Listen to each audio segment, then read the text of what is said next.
Wabarakatuh. Perkenalkan saya Mutia Rahmawati dengan NIM 25042035. Saya merupakan seorang mahasiswa dari jurusan Ilmu Administrasi Negara. Di sini saya akan sedikit mempresentasikan terkait karya ilmiah saya dengan mata kuliah Bahasa Indonesia yang diampu oleh Ibu dosen Vivi Indriani, MPD. Ba- Baiklah, kita mulai saja. Ini ada apa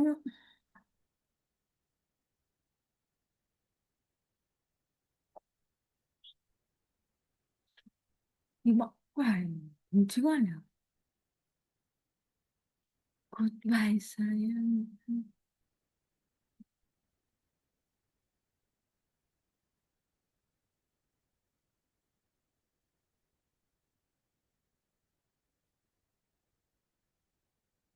Baiklah, Assalamualaikum warahmatullahi wabarakatuh. Perkenalkan, saya Mutia Rahmawati dengan NIM 25042035.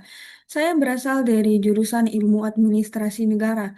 Di sini saya akan sedikit mempresentasikan terkait karya ilmiah saya dengan mata kuliah Bahasa Indonesia yang diampu oleh Ibu dosen Vivi Indriani, MPD. Baiklah, kita langsung saja kepada judul karya ilmiah saya, yaitu Implementasi Kebijakan Pemerintah dalam Meningkatkan Mutu Pendidikan menuju SDGs 4. Adapun latar belakangnya yaitu peningkatan mutu pendidikan menjadi prioritas penting dalam pembangunan daerah, sejalan dengan tujuan SDGs 4 yang menekankan pendidikan berkualitas dan inklusif bagi semua. Pemerintah daerah memiliki peran strategis dalam merumuskan dan mengimplementasikan kebijakan pendidikan sesuai dengan kebutuhan lokal. Akan tetapi, pelaksanaan kebijakan ini sering menghadapi berbagai tantangan seperti keterbatasan anggaran, kualitas guru, dan sarana prasarana. Oleh karena itu, kajian mengenai implementasi kebijakan daerah diperlukan untuk menilai efektivitas program yang telah berjalan dan upaya yang dapat dilakukan dalam mencapai mutu pendidikan yang lebih baik. Adapun tujuan dari penulisan karya saya yaitu menganalisis implementasi kebijakan pemerintah daerah dalam upaya meningkatkan mutu pendidikan. Menilai sejauh mana kebijakan tersebut mendukung pencapaian tujuan SDGs 4 tentang pendidikan berkualitas. Mengidentifikasi hambatan yang muncul dalam pelaksanaan kebijakan pendidikan di daerah, serta memberikan rekomendasi strategis untuk meningkatkan efektivitas kebijakan pendidikan guna mencapai pendidikan yang lebih baik. Adapun terkait dengan pertanyaan mendasar dan kaitannya dengan tema yang saya ambil. Yang pertama, mengapa SDGs penting? SDGs penting karena menjadi kerangka global untuk pembangunan berkelanjutan, serta memastikan pendidikan berkualitas, kesehatan, dan kesejahteraan masyarakat secara merata. Lalu yang kedua, isu SDGs paling mendesak. Isu SDGs yang paling mendesak yaitu pendidikan dan kesehatan anak, termasuk gizi, karena harus memengaruhi kualitas generasi masa depan. Lalu pertanyaan ketiga, peran mahasiswa. Mahasiswa terlibat dalam pengabdian masyarakat, pelatihan literasi, kampanye kesehatan, dan inovasi pendidikan nonformal. Pertanyaan keempat, tantangan masyarakat. Tantangan yang sering dihadapi oleh masyarakat yaitu akses pendidikan terbatas, kurangnya pemahaman gizi oleh masyarakat dan pendidikan, serta koordinasi dan pendanaan yang terbatas. Terakhir ada relevansi SDGs bagi generasi muda, menjamin kesempatan belajar, kesehatan, dan keterampilan, sehingga generasi muda siap menghadapi tantangan global dan membangun masa depan berkelanjutan.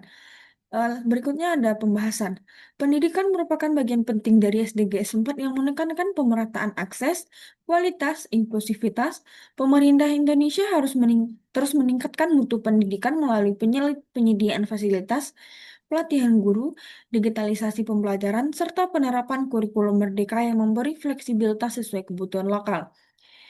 Oleh karena Namun peningkatan pendidikan tidak hanya menjadi tanggung jawab pemerintah, tetapi juga membutuhkan kolaborasi dunia usaha, masyarakat, sekolah, lembaga swasta dalam menyediakan program beasiswa, pelatihan, serta kegiatan pembelajaran kreatif.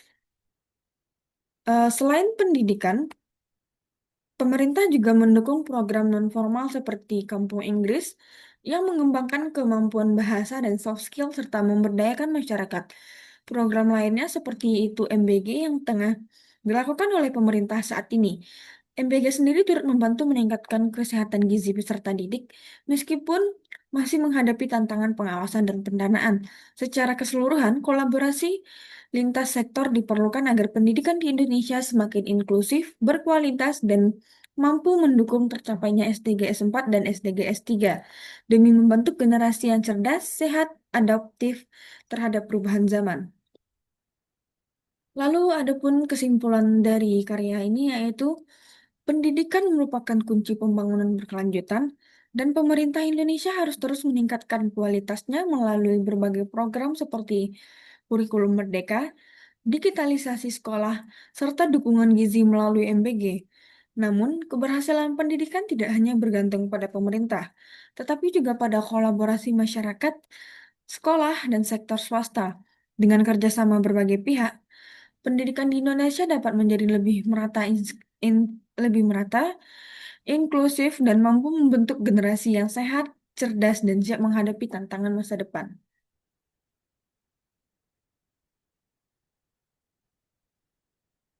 Lalu adapun sarannya itu peningkatan kualitas pendidikan di Indonesia perlu didukung melalui kolaborasi pemerintah, masyarakat, dunia usaha, dan lembaga swasta.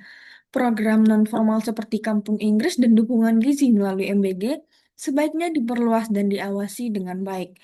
Pemanfaatan teknologi perlu dioptimalkan untuk monitoring, evaluasi, dan pemerataan pendidikan, terutama di daerah terpencil. Selain pengetahuan akademik, pendidikan juga harus menekankan pembangunan karakter, keterampilan hidup, dan kesadaran sosial agar generasi muda siap menghadapi tantangan global. Jadilah generasi muda yang berpikir kritis dan peduli pada lingkungan sekitar. Terima kasih, hanya itu yang dapat saya sampaikan. Saya pamit undur diri. Wassalamualaikum warahmatullahi wabarakatuh.